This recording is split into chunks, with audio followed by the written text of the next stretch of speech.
Good morning, students. Myself, Punitam. Students, today we are going to discuss about second sem, first chapter, our Karnataka. Listen, students. The administrative divisions of Karnataka, our land is Karnataka. Our state has a history of 2000 years. Many part of our state have prehistoric stone age sites.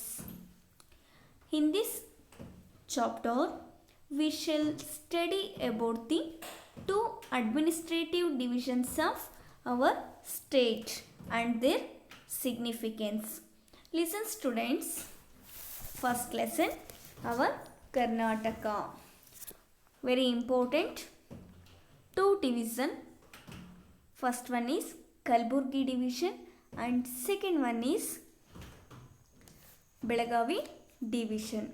So, students, you first Kalburgi division. Listen, students. Kalburgi division. District wise map of Kalburgi divisions. Listen, students. District wise map of Kalburgi divisions. Bidar district, Kalburgi, Yadagiri, Raichur, Koppala, Ballari. Okay, students, listen carefully. See, students, Kalburgi division has 6 districts. Listen, Kalburgi division has 6 districts. They are Kalburgi, Bidar, Ballari, Raichur, Koppala and Yadagiri. Listen, students, ಈ Kalaburagi R Gulbarga ಅಂತಲೂ ಕೂಡ ನಾವು ಹೇಳ್ಬೋದು. Kalaburagi division as 6 districts. Kalaburagi ವಿಭಾಗದಲ್ಲಿ ನಾವು 6 ಜಿಲ್ಲೆಗಳನ್ನು ನಾವು ನೋಡ್ತೀವಿ. ದೇ ಆರ್ ಅವು ಯಾವುವೆಂದರೆ first one is Kalaburagi, Bidar, Ballari, Raichur, Koppal and Yadagiri. 6 district. Very important, students. Listen. The Kalburgi division has the lowest place with regard to literacy. Listen, students. ಈ ಒಂದು ಸಾಕ್ಷರತೆಯ ಒಂದು ಪ್ರಮಾಣದಲ್ಲಿ ಏನಾಗಿತ್ತು ಅಂದರೆ ಕಲಬುರ್ಗಿ ಡಿವಿಷನ್ನು ತುಂಬಾ ಲೋಯೆಸ್ಟ್ ಪ್ಲೇಸಲ್ಲಿತ್ತು ಅಂತ ಕೂಡ ನಾವು ಹೇಳ್ಬೋದು. ಪರ್ ಕ್ಯಾಪಿಟಲ್ ಇನ್ಕಮ್ ಹಾಗೆಯೇ ಅವರ ಒಂದು ತಲಾ ವರಮಾನನೂ ಕೂಡ ಅಲ್ಲಿ ಕಡಿಮೆ ಇತ್ತು. In order to understand the reason for this backwardness, the government of Karnataka had formed a high power committed on residuals of regional imbalance under the chairmanship. Listen, ಈ ಒಂದು ಅವರ ಒಂದು ಒಕ್ಕಲತನ ಇರ್ಬೋದು ಅಥವಾ ತಲಾ ವರಮಾನ ಇರ್ಬೋದು, ಕ್ಯಾಪಿಟಲ್ ಇನ್ಕಮ್ ಇರ್ಬೋದು, ಮತ್ತು ಇವೆಲ್ಲ ಇರೋದ್ರಿಂದ ಅವ್ರಿಗೇನಾಗಿತ್ತು ಅಂತಂದರೆ ಅವ್ರು ತುಂಬಾ ಬ್ಯಾಕ್ವರ್ಡ್ನೆಸ್ ಆಗಿದ್ದರು, ತುಂಬ ಹಿಂದುಳಿದಿರುವಿಕೆಗೆ ಕಾರಣ ಆಗಿತ್ತು ಅಂತ ಕೂಡ ನಾವು ಹೇಳ್ಬೋದು. ಅದಕ್ಕೋಸ್ಕರನೇ ನಮ್ಮ ಒಂದು ಈ ಒಂದು the government of Karnataka as formed, ನಮ್ಮ ಒಂದು ಕರ್ನಾಟಕ ಸರ್ಕಾರ ಏನು ಮಾಡ್ತು ಅಂತಂದರೆ high power committed on residuals of regional imbalances. ಅವರ ಒಂದು ಹಿಂದುಳಿದಿರುವಿಕೆಗೆ ಏನು ಕಾರಣ ಅದಕ್ಕೆ ಕಂಡುಹಿಡಿಯೋಕ್ಕೋಸ್ಕರನೇ ಏನು ಮಾಡ್ತಾರೆ ಅಂತಂದರೆ ಈ ಒಂದು DM ನಂಜುಂಡಪ್ಪ ಇನ್ 2000 ಅಂದರೆ DM ನಂಜುಂಡಪ್ಪ ಅವರ ಒಂದು ಅಧ್ಯಕ್ಷತೆಯಲ್ಲಿ ಪ್ರಾದೇಶಿಕವಾದಂತಹ ಸಮಾನತೆ ಅಧ್ಯಯನದ ಒಂದು ಉನ್ನತಾಧಿಕಾರ ಸಮಿತಿಯನ್ನು ಕೂಡ ಇಲ್ಲಿ ಏನು ಮಾಡ್ತು, ನೇಮಿಸ್ತು ಅಂತ ಕೂಡ ನಾವು ಹೇಳ್ಬೋದು. As per its report, the least developmented part of Karnataka state is Gulbarga division.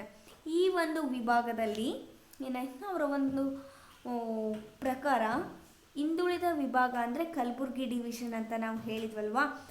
Developed part of the Karnataka state is Gulbarga. In order to provide special grants to the districts of this division. Listen.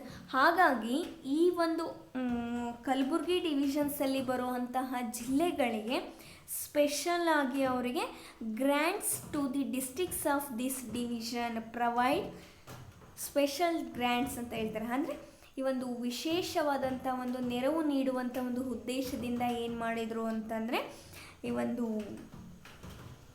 Central government accorded special status to this division under Article 371J of Constitution. ಅಂದರೆ constitution ಅಂತಂದರೆ ಸಂವಿಧಾನ ಅಲ್ವಾ. So article ಅನುಚ್ಛೇದ. Listen, the central government accorded the special status to this division under Article 371J of the constitution. ಅಂದರೆ ಈ ಒಂದು ಕಲಬುರ್ಗಿ ಡಿವಿಷನ್ಸಲ್ಲಿ ಇರೋವಂಥ ಮಕ್ಕಳಿಗೆ, ಅಲ್ಲಿರೋಂಥ ಒಂದು ಜನರಿಗೆ ಇವರು ಸ್ಪೆಷಲ್ಲಾಗಿ ಏನಾದರೂ ಒಂದು ಪ್ರೊವೈಡ್ ಮಾಡಬೇಕು ಅಂತ ಸೆಂಟ್ರಲ್ ಗೌರ್ನಮೆಂಟ್ ಏನು ಮಾಡ್ತು ಅಂದರೆ, ಸಂವಿಧಾನದ ಅನುಚ್ಛೇದ ಆರ್ಟಿಕಲ್ 371J ಅದರ ಒಂದು ಅಡಿಯಲ್ಲಿ ವಿಶೇಷವಾದಂಥ ಒಂದು ಸ್ಥಾನಮಾನನೂ ಕೂಡ ಇಲ್ಲಿ ನೀಡ್ತು ಅಂತ ಕೂಡ ನಾವು ಹೇಳ್ಬೋದು. ಇದ್ರ ಮೇಲೆ ನಿಮಗೆ ಕ್ವಶನ್ ಕೂಡ ರೈಸ್ ಆಗುತ್ತೆ, ನೀವು ಅದನ್ನು ನೋಡ್ಕೋಬೇಕು. ಓಕೆನಾ? ಯಾವ ರೀತಿಯಾಗಿ ಕ್ವಶನ್ ನಿಮಗೆ ರೈಸ್ ಆಗುತ್ತೆ ಅಂತಂದರೆ, listen, under which section of the Indian constitution Kalaburagi division is granted special status ಅಂತ ನಿಮಗೆ ಕ್ವಶನ್ ಕೂಡ ರೈಸ್ ಆಗುತ್ತೆ. Okay students, and next one topic history. Listen, you first history. ಅದರ ಒಂದು ಚಾರಿತ್ರಿಕವಾದಂತಹ ಹಿನ್ನೆಲೆ ಏನು, ನಮ್ಮ ಒಂದು ಈ ಕಲಬುರ್ಗಿ ಡಿವಿಷನ್ಸಲ್ಲಿ ಬರುವಂಥ ಒಂದು ಚಾರಿತ್ರಿಕವಾದಂಥ ಒಂದು ಹಿನ್ನೆಲೆ ಬಗ್ಗೆ ನಾವು ನೋಡೋದಾದರೆ, fast every districts of this division as rich ancient history. ಅಂದರೆ ಈ ಒಂದು ವಿಭಾಗದ ಜಿಲ್ಲೆಗಳಿಗೆ ಅತ್ಯಂತ ಶ್ರೀಮಂತವಾದಂಥ ಒಂದು ಪ್ರಾಚೀನವಾದಂಥ ಒಂದು ಚರಿತ್ರೆ ಇದೆ ಅಂತ ನಾವು ಹೇಳ್ಬೋದು. Prehistoric relics can be seen here. ಹಾಗೆಯೇ ಇತಿಹಾಸ ಪೂರ್ವದ ಒಂದು ಪಳೆಯುವಿಕೆಗಳನ್ನು ಕೂಡ ನಾವಿಲ್ಲಿ ನೋಡ್ಬೋದು. In the beginning of the historical period this area was under the rule of Mauryas. ಈ ಒಂದು ಪ್ರದೇಶ ಮೌರ್ಯರ ಒಂದು ಆಡಳಿತಕ್ಕೂ ಕೂಡ ಇಲ್ಲಿ ಒಳಗಾಗಿತ್ತು. In the beginning of the historical period this area was under the rule of Mauryas. ಮೌರ್ಯರು ಕೂಡ ಏನಾಗಿದ್ರು ಅಂತಂದರೆ ಈ ಒಂದು ಪ್ರದೇಶವನ್ನು ಆಳ್ವಿಕೆ ಮಾಡಿದ್ರು. Then it became part of Satavahana rule. ಹಾಗೆಯೇ ಶಾತವಾಹನರ ಕಾಲದವರೆಗೂ ಕೂಡ ಇದೇನಾಗಿತ್ತು, ಒಳಪಟ್ಟಿತ್ತು ಅಂತ ಕೂಡ ನಾವು ಹೇಳ್ಬೋದು. Many inscriptions of Ashoka are found year. Inscriptions ಅಂದರೆ ಶಾಸನಗಳು ಅಂತ ಹೇಳ್ತಾರೆ. Many inscriptions of Ashoka are found year. ಅಶೋಕನ ಹಲವಾರು ಶಾಸನಗಳು ಕೂಡ ಇಲ್ಲಿ ಸಿಕ್ಕಿದವೆ, ದೊರೆತಿದ್ದಾವೆ ಡ್ಯೂರಿಂಗ್ 8th centuries, 8ನೇ ಶತಮಾನದಲ್ಲಿ. Rashtrakuta kings ruled here. ರಾಷ್ಟ್ರಕೂಟರ ಒಂದು ಆಳ್ವಿಕೆಯೂ ಕೂಡ ಇತ್ತು. ಹಾಗೆಯೇ Manyakheta the capital city of Rashtrakutas is present day Malkhed of Kalaburagi district. ಈ ರಾಷ್ಟ್ರಕೂಟರು ಕೂಡ ಯಾವ ಆಳ್ವಿಕೆಯನ್ನು ಮಾಡ್ತಾಯಿದ್ರು. ಹಾಗೆಯೇ ಈ ಒಂದು ರಾಷ್ಟ್ರಕೂಟರ ಒಂದು ರಾಜಧಾನಿ ಯಾವುದಾಗಿತ್ತು ಅಂದರೆ ಮಾನ್ಯಕೇಟ ಅಂತ ಹೇಳ್ತಾರೆ. ಈಗ ನಾವು ಅಟ್ ಪ್ರೆಸೆಂಟ್ ಅದು ಎಲ್ಲಿದೆ, ಯಾವ ಇದರಲ್ಲಿದೆ ಅಂತಂದರೆ ಮಳಖೇಡ ಆಫ್ ಕಲಬುರ್ಗಿ ಡಿಸ್ಟ್ರಿಕ್ಟ್. ಕಲಬುರ್ಗಿ ಡಿಸ್ಟಿಕ್ಕಲ್ಲಿ ಬರುವಂಥ ಒಂದು ಮಳಖೇಡ ಅನ್ನುವಂಥ ಒಂದು ಅಥವಾ ಮಳಖೇಡ ಅನ್ನುವಂಥ ಇದು ಇವಾಗ ಕಲಬುರ್ಗಿ ಡಿಸ್ಟ್ರಿಕ್ಸಲ್ಲಿ ನಾವು ನೋಡ್ತೀವಿ. ಅದನ್ನು ಬಿಫೋರಲ್ಲಿ ಮಾನ್ಯಕೇಟ ಅಂತಲೂ ಕೂಡ ಅದನ್ನು ಕರೀತಾ ಇದ್ರು. Listen, after them Kalyana Chalukyas ruled over this area. ಆದ ನಂತರ ಕಲ್ಯಾಣ ಚಾಲುಕ್ಯರು ಕೂಡ ಇಲ್ಲಿ ಆಳ್ವಿಕೆಯನ್ನು ನಡೆಸಿದರು. ಅವರ ಕಾಲದಲ್ಲಿ ಬಸವ ಕಲ್ಯಾಣ ವಾಸ್ ದ ಕ್ಯಾಪಿಟಲ್ ಸಿಟಿ. ಅವರ ಕಾಲದಲ್ಲಿ ಬಸವ ಕಲ್ಯಾಣ ಅನ್ನೋದು ಕೂಡ ಇಲ್ಲಿ ಕ್ಯಾಪಿಟಲ್ ಸಿಟಿ ಆಗಿತ್ತು. Hampi of Ballari district was the capital city of Vijayanagara Kings. Hampi place ಗೊತ್ತಲ್ವಾ, ಅದು ಬಳ್ಳಾರಿ ಡಿಸ್ಟ್ರಿಕ್ಕಲ್ಲಿದೆ. ಇದು ಕೂಡ capital city of Vijayanagara Kings. Vijayanagara ಅರಸರ ಒಂದು ಕ್ಯಾಪಿಟಲ್ ಸಿಟಿ, ಅವರ ಒಂದು ರಾಜಧಾನಿ ಯಾವುದಾಗಿತ್ತು ಅಂತಂದರೆ ಈ ಒಂದು ಬಳ್ಳಾರಿ ಜಿಲ್ಲೆಯಲ್ಲಿರುವಂಥ ಒಂದು ಹಂಪಿ ಅಂತಲೂ ಕೂಡ ನಾವು ಹೇಳ್ತೀವಿ. The historic vachana movement. Listen, first inscription. The stone inscription ಅಂತ ಹೇಳ್ಬೋದು. ತಮಿಳ್ ಇನ್ಸ್ಕ್ರಿಪ್ಷನ್ ಇಮೇಜಸ್ ಇರ್ಬೋದು. ಸ್ಟೋನ್ ಇನ್ಸ್ಕ್ರಿಪ್ಷನ್ ಇಮೇಜಸ್ ಹಾಗೆಯೇ Tulu stone inscription in Veerana, ancient stone inscription, ಈ ರೀತಿಯಾದಂಥ ಒಂದು ಇನ್ಸ್ಕ್ರಿಪ್ಷನ್ ಶಾಸನಗಳು ಕೂಡ ಇಲ್ಲಿ ದೊರೆತಿದ್ದಾವೆ ಅಂತ ಕೂಡ ನಾವು ಹೇಳ್ಬೋದು. Listen.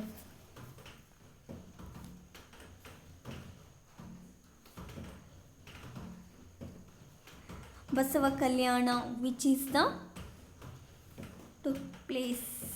took place in Basava Kalyana which is the part of the Kalaburagi division. ಹಾಗೆಯೇ ಈ ಒಂದು ವಿಭಾಗದಲ್ಲಿ ಏನಾಗಿತ್ತು ಅಂತಂದರೆ ಬಸವ ಕಲ್ಯಾಣನೂ ಕೂಡ ಈ ಒಂದು ವಿಭಾಗಕ್ಕೆ ಸೇರಿತ್ತು. ಅಲ್ಲಿ ಯಾರ ಒಂದು ಅಧೀನದಲ್ಲಿ ನಡೀತಾ ಇತ್ತು ಅಂದರೆ ಬಸವಣ್ಣನವರ ಒಂದು ನೇತೃತ್ವದಲ್ಲಿ ನಡೀತಾ ಇತ್ತು ಅಂತ ಕೂಡ ನಾವು ಹೇಳ್ಬೋದು.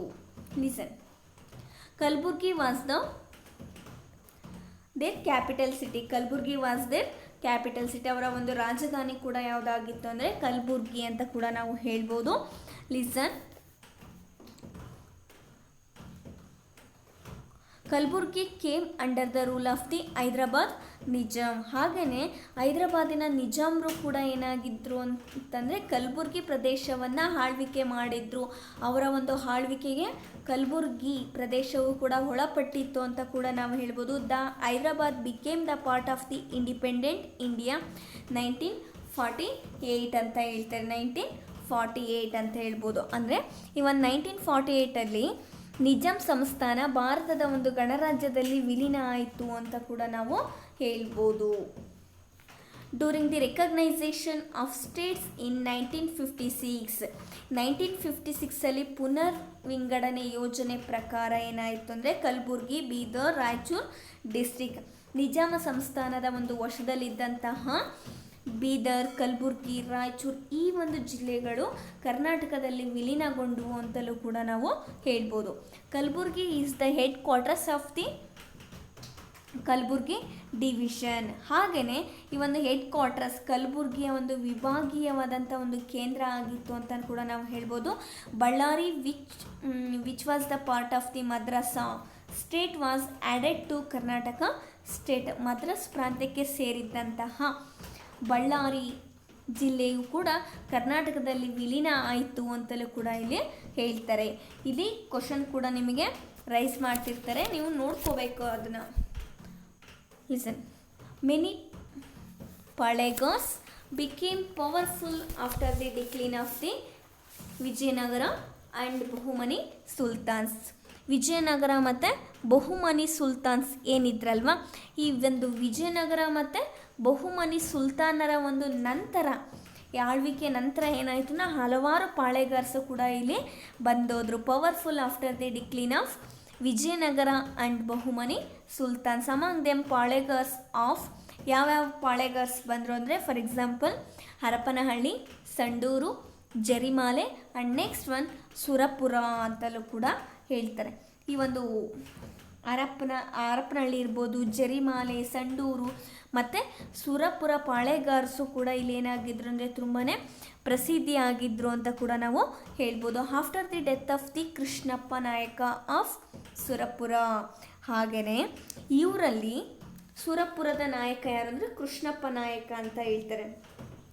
ಇವರ ನಂತರ ಇವರು ಕಾಲವಶ ಆದ ನಂತರ ಅಂದರೆ after the death of the Krishnappa ನಾಯಕ ಆಫ್ ಸುರಪುರ. ಕೃಷ್ಣಪ್ಪ ನಾಯಕನ ಡೆತ್ ಆದ ನಂತರ ಕೃಷ್ಣಪ್ಪ ನಾಯಕನ ಮಗ ಯಾರು ಅಂತಂದರೆ ಈಸ್ ಸನ್ ವೆಂಕಟಪ್ಪ ನಾಯಕ ಕೇಮ್ ಟು ಪವರ್. ವೆಂಕಟಪ್ಪ ನಾಯಕ ಅಧಿಕಾರಕ್ಕೆ ಬಂದರು. ಈ waged war against the British. First world war ಈ was aware of the first war of Indian independence. ಪ್ರಥಮ ಸ್ವತಂತ್ರ ಸಂಗ್ರಾಮದ ಬಗ್ಗೆ ತಿಳ್ಕೊಂಡಿದ್ದಂಥ ವೆಂಕಟಪ್ಪ ನಾಯಕರವ್ರು ಏನು ಮಾಡಿದರು ಅಂತಂದರೆ ಈ ವೇಸ್ಡ್ ವಾರ್ ಎಗನೆಸ್ಟ್ ದಿ ಬ್ರಿಟಿಷರ ವಿರುದ್ಧ ಹೋರಾಟಕ್ಕೆ ಇಳಿದ್ರು ಅಂತ ಕೂಡ ನಾವು ಹೇಳ್ಬೋದು. But the British captured Venkatappa ನಾಯಕ ಆ್ಯಂಡ್ ಇಂಪ್ರಿಸನ್ಡ್ ಹಿಮ್. ಆದರೆ ವೆಂಕಟಪ್ಪ ನಾಯಕನನ್ನು ಸೆರೆ ಹಿಡಿದಂಥ ಒಂದು ಬ್ರಿಟಿಷರು ಏನು ಮಾಡಿದ್ರು ಅಂದರೆ ಅವ್ರನ್ನ ಸೆರೆಮನೆಗಟ್ಟಿದ್ರು ಅಂತ ಕೂಡ ನಾವು ಹೇಳ್ಬೋದು. Kalaburagi, Raichur became part of Hyderabad Nizam's state.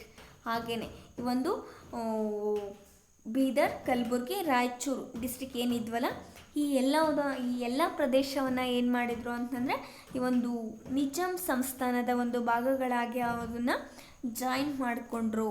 ದೇವರ್ ಮರ್ಜ್ಡ್ ಇಂಟು ಕರ್ನಾಟಕ ಇನ್ 1956. 1956 ಕರ್ನಾಟಕದಲ್ಲಿ ವಿಲೀನಗೊಂಡ್ವು ಅಂತಲೂ ಕೂಡ ನಾವು ಹೇಳ್ಬೋದು students. Okay, next one, the war for the liberation of Hyderabad Karnataka. Listen, the war for the liberation of Hyderabad Karnataka. Right, Hyderabad Karnataka ಪ್ರದೇಶ ವಿಮೋಚನಾ ಹೋರಾಟ ಅಂತ ನಾವು ಹೇಳ್ಬೋದು. ಲಿಸನ್ ಸ್ಟೂಡೆಂಟ್ಸ್, ಇದರಲ್ಲಿ ನಿಮಗೆ 1 or 2 ಮಾರ್ಕ್ಸ್ ಇಲ್ಲಿ ರೈಸ್ ಆಗುತ್ತೆ ನಿಮಗೆ. ಓಕೆನಾ? Listen, when India attained independence, the Hyderabad Nizam was not ready to integrate his kingdom with India. ಅಂದರೆ ಭಾರತಕ್ಕೆ ಸ್ವತಂತ್ರ ಬಂದ ಮೇಲೆ ನಿಜಾಮ ಏನು ಮಾಡಿದರು ಅಂದರೆ ಭಾರತ ಗಣರಾಜ್ಯದಲ್ಲಿ ತನ್ನ ಒಂದು ಸಂಸ್ಥಾನವನ್ನು ವಿಲೀನಗೊಳಿಸೋದಕ್ಕೆ ಅವನು not ready to integrate is kingdom with India. ಭಾರತದೊಂದಿಗೆ ತನ್ನ ಒಂದು ಸಂಸ್ಥಾನವನ್ನು ವಿಲೀನಗೊಳಿಸೋದಕ್ಕೆ ಅವನು ರೆಡಿ ಆಗಿರಲಿಲ್ಲ. This energised the common people who launched agitation against the Nizam. ಇದರಿಂದ ರೊಚ್ಚಿಗೆದ್ದಂತಹ ಜನರು ಏನು ಮಾಡಿದರು ಅಂದರೆ ನಿಜಾಮಶಾಹಿಯ ವಿರುದ್ಧ ಇಲ್ಲಿ ಏನು ಮಾಡಿದರು ಅಂದರೆ ಹೋರಾಟವನ್ನು ಕೂಡ ಅವರು ನಡೆಸಿದರು ಅಂತ ನಾವು ಹೇಳ್ಬೋದು. The leadership was provided by, ಅದರ ಒಂದು ಲೀಡರ್ಶಿಪ್ಪು ಯಾರು ವಹಿಸ್ಕೊಂಡಿದ್ರು ಅಂತಂದರೆ, ಲಿಸನ್, ಮುಂಚೂಣಿಯಲ್ಲಿ ಯಾರಿದ್ರು ಮುಖಂಡರು ಅಂತಂದರೆ ಸ್ವಾಮಿ ರಮಾನಂದ ತೀರ್ಥ ಅಂತ ಹೇಳ್ತಾರೆ. ಅದರ ಒಂದು ನೇತೃತ್ವವನ್ನು ಯಾರು ವಹಿಸ್ಕೊಂಡಿದ್ರು ಅಂದರೆ ರಮಾನಂದ ತೀರ್ಥ ಅವರು ವಹಿಸ್ಕೊಂಡಿದ್ರು. The leadership was the provided by Swami Ramananda Tirtha. Sardar Sharanagouda Inamdar ಅಂತ ಹೇಳ್ತಾರೆ. Sardar Sharanagouda Inamdar. And next one, Patil Sanganal. And next one, Shivamurthy Halavandi. Shirur Veerabhadrappa. Next one, Prabhuraja Patil Sanganal, Pundalikappa ಅಂತ ಹೇಳ್ತಾರೆ. ವರ್ದ ಹೆಗನೆಸ್ತಿ ನಿಜಾಮ್. ಇವರೆಲ್ಲರೂ ಕೂಡ ಏನು ಮಾಡಿದರು ಅಂದರೆ ನಿಜಾಮಶಾಹಿಯ ವಿರುದ್ಧ ಸತ್ಯಾಗ್ರಹವನ್ನು ಕೂಡ ಅವರು ಸಂಘಟಿಸಿದರು ಅಂತ ಕೂಡ ನಾವು ಹೇಳ್ಬೋದು. The people revolted against the private army of the Nizam known as Razakars. ಹಾಗೆಯೇ ಈ ಒಂದು ನಿಜಾಮ ಸರ್ಕಾರ ಏನು ಮಾಡ್ತು ಅಂದರೆ ನಾಗರಿಕರಿಗೆ ಹಿಂಸೆಯನ್ನು ಕೂಡ ಇಲ್ಲಿ ಕೊಡೋದಕ್ಕೆ ಸ್ಟಾರ್ಟ್ ಮಾಡ್ತು.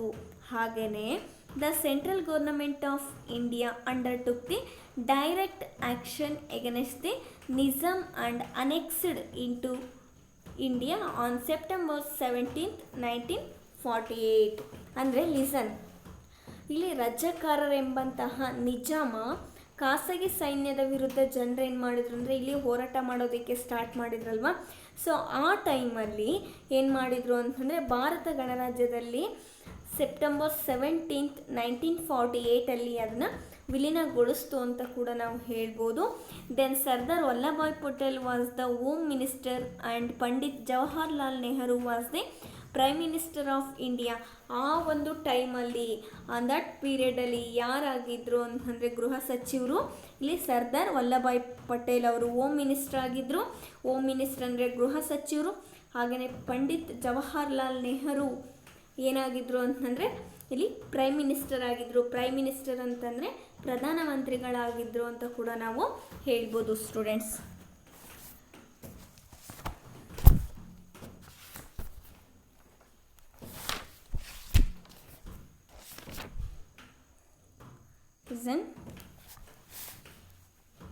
Okay students, if you have any doubt regarding this topic, please ask the question.